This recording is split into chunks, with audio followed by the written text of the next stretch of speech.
ایک دفعہ حضور پاک صلی اللہ علیہ وآلہ وسلم صحابہ کی محفل میں جلوہ فرماتے کہ ایک شخص حاضر ہوا اور عرض کرنے لگا، یا رسول اللہ صلی اللہ علیہ وآلہ وسلم، کوئی ایسا مومن بھی ہے جو جہنم میں رہے گا؟ حضور پاک صلی اللہ علیہ وآلہ وسلم فرمانے لگے، ہاں، ایک شخص ایسا ہوگا جو جہنم کی گہرائی میں 1000 سال رہیں گے اور مسلسل اونچی آواز سے پکارتا رہے گا، یا حنانو یا منان۔ ایک دن وہ اس قدر اونچی بلند آواز سے یا حنانو یا منان کہے گا کہ حضرت جبرائیل علیہ السلام جہنم کے قریب سے گزرتے ہوئے اسے سن لیں گے۔ حضرت جبرائیل علیہ السلام حیران ہوں گے کہ یہ کیسی عجیب بات ہے کہ کوئی مسلسل یا حنانو یا منان پکار رہا ہے۔ حضرت جبرائیل علیہ السلام کے عرش سامنے حاضر ہوں گے اور سر سجدے میں رکھ کر خدا کی تسبیح بیان کریں گے۔ اللہ فرمائے گا، اے جبرائیل سر اٹھاؤ۔ جیسے ہی حضرت جبرائیل علیہ السلام سر اٹھائیں گے تو اللہ فرمائے گا کہ بتاؤ جبرائیل، کیا عجیب دیکھا آج تم نے؟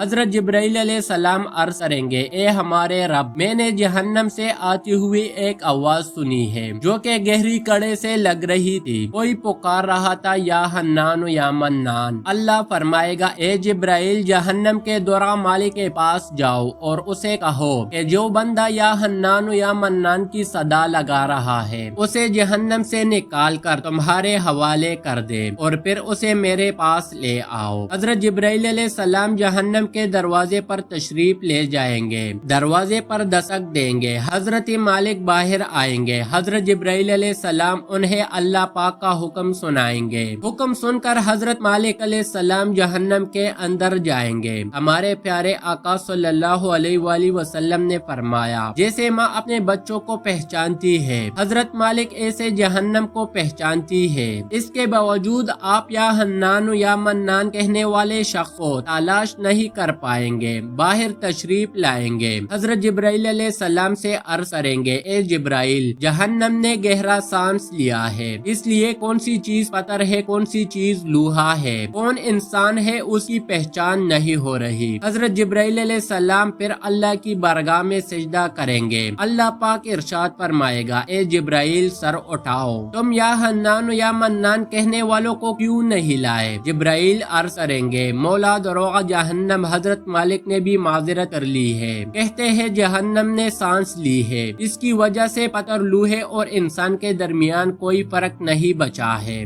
تو یہ سبھی جل کر کوئلہ بن چکے ہیں، کسی چیز کی پہچان نہیں ہو پا رہی۔ اللہ پاک فرمائے گا، جبرائیل مالک سے کہو میرا بندہ جہنم کے فلاں گڑھے میں فلاں کونے میں اس طرح پڑا ہوا ہے۔ حضرت جبرائیل علیہ السلام جہنم کے دروازے پر جائیں گے اور حضرت مالک کو یا حنان یا منان پکارنے والوں کا پتہ بتائیں گے۔ حضرت مالک جہنم کے اندر جائیں گے اور دیکھیں گے ایک شخص ہے، اس کے پاؤں اسی پیشانی کے ساتھ اور ہاتھ گردن کے ساتھ باندھے ہوئے ہیں اور جہنم کے سام بچھو اس کے ساتھ لپٹے ہوئے ہیں۔ حضرت مالک اس کی زنجیریں توڑ دیں گے اور جہنم سے نکال کر حضرت جبرائیل علیہ السلام کے حوالے کر دیں گے۔ حضرت جبرائیل اسے عرش الہی کے سامنے لے کر حاضر ہوں گے، سر سجدے میں رکھیں گے۔ اللہ پاک فرمائے گا، اے جبرائیل سر اٹھاؤ۔ جبرائیل علیہ السلام سر اٹھائیں گے۔ اب اللہ پاک اس بندے سے فرمائے گا، اے بندے، کیا میں نے تیری بہترین تخلیق نہیں کی تھی؟ کیا میں نے تیری طرف رسول نہیں بھیجے تھے؟ کیا ان رسولوں نے تمہیں میری کتاب نہیں سنائی تھی؟ کیا میرے رسولوں نے تجھے نیکی کا حکم نہیں دیا تھا، تجھے برائی سے منع نہیں کیا تھا؟ وہ بندہ ساری باتوں کو مانے گا، اقرار کرے گا، یا اللہ تو نے میری بہت اعلیٰ تخلیق فرمائی، تیرے رسول بھی تشریف لائے، انہوں نے تیرے احکام بھی سنائے۔ اللہ پاک فرمائے گا، پھر تو نے فلاں فلاں گناہ کیوں کیے؟ وہ عرض کرے گا، یا اللہ میں نے اپنی جان پر ظلم کیا جس کی سزا میں مجھے جہنم میں ڈال دیا گیا، اے اللہ اس کے باوجود میری امید نہیں ٹوٹی، مجھے تیری رحمت سے امید تھی، اس لیے میں یا حنان یا منان پکارتا رہا۔ مولا تو نے مجھے اپنی فضل سے جہنم سے نکالا ہے، یا اللہ مجھ پر رحم فرما دے۔ اللہ پاک فرمائے گا، اے فرشتوں گواہ ہو جاؤ، میں نے اس بندے پر رحم کیا اور اسے معاف کر دیا۔ آئیے دوستو سب اپنا اپنا محاسبہ کرتے ہیں، کیا ہم میں کوئی ایسا ہے جو کہہ سکے کہ میں اپنے اعمال کا حساب دے سکا ہوں؟